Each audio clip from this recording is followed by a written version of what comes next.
सरकार भी करती हुई दिखी। एक बात जरूर आई। दूसरी बात जो ये कह रहे हैं, जो कांग्रेस मान लीजिए कहती है कि भाई 10 साल में 1.5 लाख करोड़ रुपया तेल बेच के सरकार ने मुनाफा कमाया, ये कहा जाता है। अभी भी आप वही बात कर रहे थे ना, और अभी भी आपने बताया कि आप जो 1 लीटर तेल खरीदते हैं 10 टाइम्स कैपिटल एक्सपेंडिचर हो गया। 10 टाइम्स।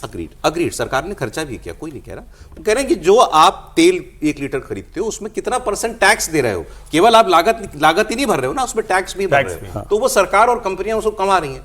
सवाल केवल इतना है, अब क्या जैसे अभी 3 महीने 3.5 महीने सरकार ने कोई कॉस्ट पास ऑन नहीं की है, क्या ये सस्टेनेबल है आने वाले वक्त? कतई सस्टेनेबल नहीं है, कतई नहीं है। और मेरा तो उस वक्त भी मानना था, और मैंने तो कहा ही कि अप्रिय निर्णय सरकार चुनावों के समय, कोई पार्टी चुनाव के समय में नहीं लेती है, लेकिन आपको ये करना ही पड़ेगा। ये संभव नहीं कि आप रोज कहेंगे अच्छा चलो ये डाल देते हैं हम पैसा, कब तक डालते रहेंगे, ये पॉसिबल नहीं। बेहतर ये है आपूर्ति सुनिश्चित रहे, सब कुछ सामान्य चले, कीमतें बढ़ेंगी तो उसके लिहाज से अपनी खपत खुद ही लोग कम करें। खपत कम कीजिए और दाम तो सरकार। अच्छा, मैंने वो इंडक्शन खरीद लिया, मैं बता दूं, मैं इंडक्शन आप और गिरिराज जीवन में पहली, आप और गिरिराज सिंह जी दोनों ने तुरंत फैसला किया। अच्छा एक सेकंड, अब इस सब का जो जननी है वो तो है ये युद्ध, तो इसका क्या हुआ, इसमें अभी क्या चल रहा है वो आपको बता दें।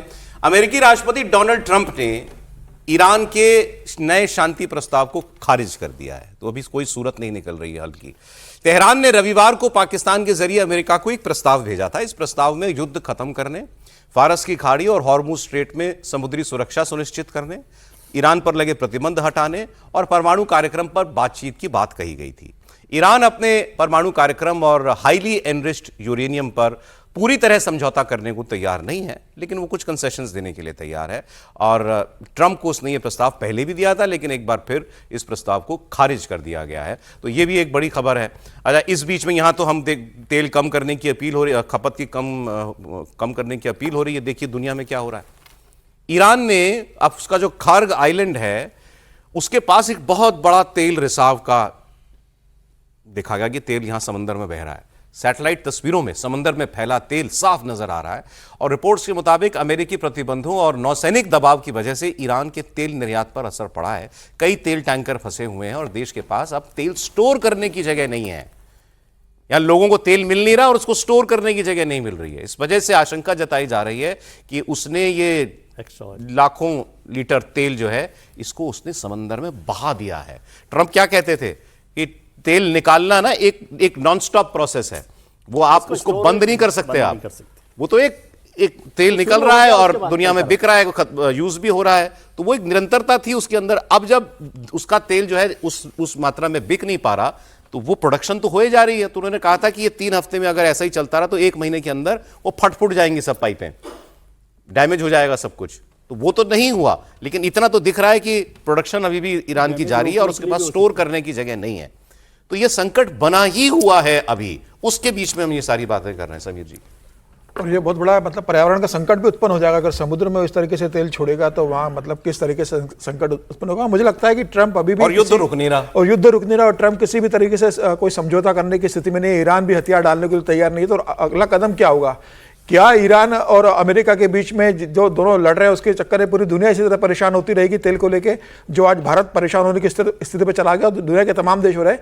मुझे लग रहा है कि अब वक्त आ गया है कि भाई अब ट्रंप को भी बहुत स्पष्ट भाषा में समझाया जाए, ईरान से भी कहा जाए कि इस तरीके से दुनिया नहीं चल सकती। तमाम दुनिया के देश परेशान हो रहे हैं। अमेरिका इस बात को जानता है। अमेरिका के अंदर पेट्रोल डीजल की कीमतें बढ़ गई है, पाकिस्तान में 50% है, अमेरिका में बढ़ गई है, दुनिया के तमाम देशों में पेट्रोल डीजल की कीमतें बढ़ गई है।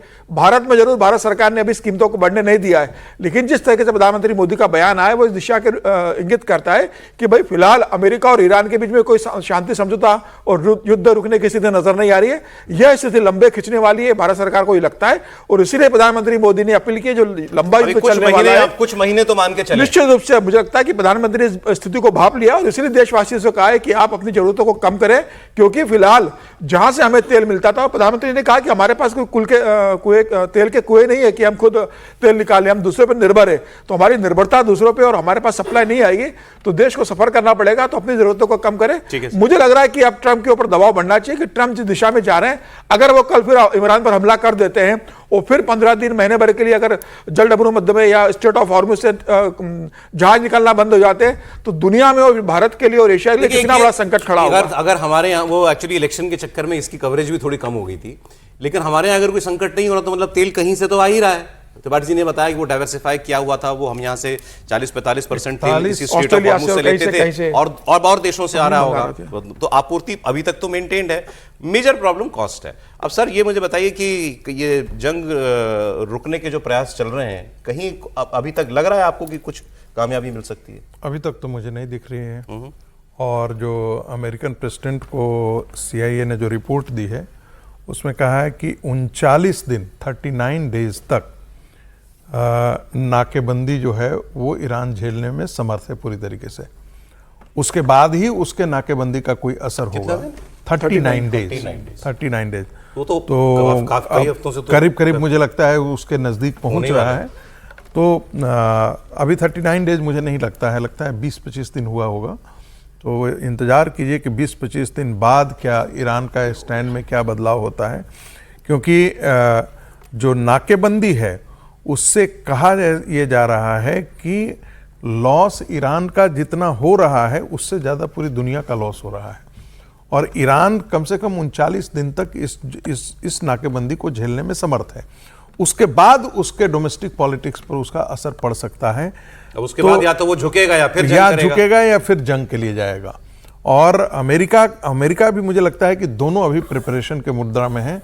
दोनों ये मानते हैं कि यदि नहीं होगा तो फिर से दोबारा जंग शुरू करने की जरूरत पड़ सकती है। एक ब्रेक ले लेते हैं। वैश्विक संकट का चीन पर भी कोई असर पड़ा क्या? मैं गया नहीं चीन बहुत। हाँ, पड़ा है सर, पड़ा है सर। तेल के दाम और वो सब बढ़ा। ये अच्छा कि ये सवाल चीन ने तेल के दाम बढ़ाए। 13 मई से चीन में अमेरिका ने दोनों ने तेल और गैस के दाम बढ़ा दिए। चीन में 11% उसी वक्त कीमतें बढ़ गई थी। इधर का चेक नहीं किया इसलिए लेटेस्ट नहीं बता पा रहा हूं, लेकिन चीन में 11% उसी दौरान बढ़ गई थी जिस वक्त हम लोग बात कर रहे थे कि यहां कोई कीमतें नहीं बढ़ी, चीन में भी बढ़ गए।